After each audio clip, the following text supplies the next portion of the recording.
தாவேக தலைவர் விஜய் பெரம்பூரில் களம் காண்பது திமுகவிற்கு எந்த பாதிப்பையும் ஏற்படுத்தாது என பெரம்பூர் தொகுதி திமுக வேட்பாளர் ஆர்.டி. சேகர் தெரிவித்துள்ளார். இதுகுறித்து அவர் மாலை முரசு செய்திகள் தொலைக்காட்சிக்கு அளித்த பிரத்யேக பேட்டி இதோ. பெரம்பூர் தொகுதி திமுக வேட்பாளர் ஆர்.டி. சேகர் நம்முடன் இருக்கிறார். அவரிடம் பல்வேறு கேள்விகளை முன்வைக்கலாம். வணக்கம் சார். பெரம்பூர் தொகுதியில தொடர்ச்சியா பிரச்சாரம் மேற்கொண்டு வரீங்க. இன்னும் 10 நாட்கள் தான் இருக்கு பிரச்சாரம் முடிவதற்கு. மக்களோட வரவேற்பு எப்படி இருக்கு பெரம்பூர் தொகுதியில? இருக்கு. கடந்த தேர்தல் எப்படி இருந்தா அதே மாதிரி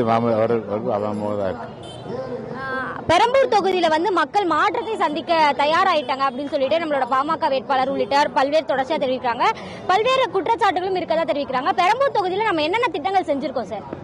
கடந்த முறை தேர்தலில் 3 முக்கிய வாக்குறுதிகளை கொடுத்திருந்தேன். ஒன்னு கணேசவரம் மேம்பாலம் பணி, அந்த பணி இன்னும் 2 மாதம் முடியும் தருவாயில் இருக்குது. ரயில்வே போர்ஷனால டிலே ஆயிருக்கு. அதுவும் அந்த பணி தொடர்ந்து முடிவேற தருவாயில் இருக்கு. அதே போல இங்க இருக்கிற சிறுபான்மை மக்களுக்கு இடுகாடு வசதி இல்லைன்ற கோரிக்கையா இருந்தது. அந்த கோரிக்கை இந்து, முஸ்லீம், கிறிஸ்தவர் ஆகிய 3 சமுதாய மக்களுக்கும் தலா 3 ஏக்கர் நிலம் ஒதுக்கீடு செய்து அது கட்டுப்பாடு பண்ணி நிறைவேற்றி செய்து அவங்க ஒப்படைச்சிருக்கிறோம். நமக்கு கொடுங்கியூர் குப்பை கொட்டும் வளாகம் பெரிய சுகாதார சீர்கேட்டை இந்த பகுதி ஏற்படுத்தியிருந்தது. அதிகமான பாதிப்பு, காற்று மாசு, தண்ணீர் மாசு இருந்தது.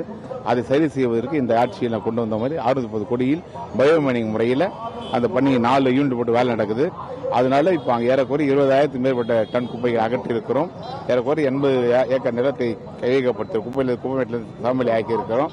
அதுல தொடர்ந்து வருங்காலத்தில் இந்த முறை வெற்றி பெற்று அந்த 200-100 ஏக்கர்ல ஒரு இண்டஸ்ட்ரியல் எஸ்டேட் காம்ப்ளெக்ஸ் கொண்டு வரதுக்கான முயற்சிகள் எடுக்கிறோம்.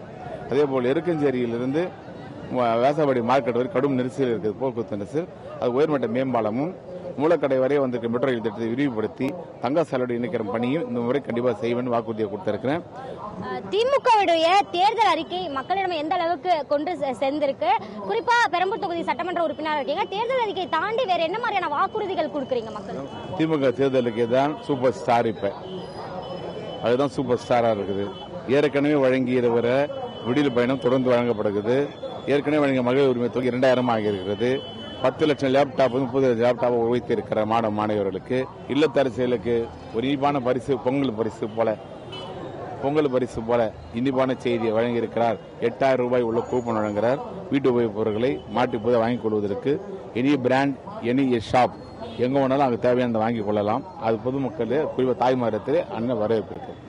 தமிழக வெற்றி கழக தலைவர் விஜய் நேரடியாக களம் காணக்கூடிய ஒரு தொகுதியா பெரம்பூர் தொகுதி இருக்கு. இது உங்களுக்கு ஏதேனும் பாதிப்பை ஏற்படுத்துமா? கண்டிப்பா பாதிப்பு ஏற்படுத்தாது. சக போட்டியாளர் தான் அவரை நான் கருதுகிறேன்.